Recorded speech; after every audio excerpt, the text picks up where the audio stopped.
তুমি এখানে কি করছো? স্যার, আমার জন্মদিনের বাবার দেওয়া দামি ঘড়িটা হারিয়ে গেছে।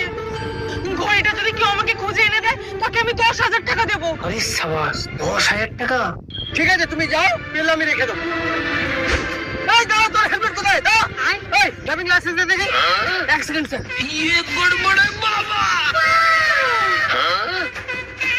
এই তুই হাতে নাকি ঘটি না? ওটা একজন মহিলা।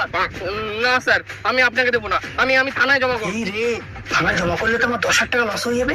অত বক করিস না, এই নে 2,000 টাকা নিয়ে ঘড়িটা দে। আর স্যার, এই হেলমেট লাইসেন্সের জন্য কোনো কেস হবে না তো? না না, ঠিক আছে, যা যা। কি করে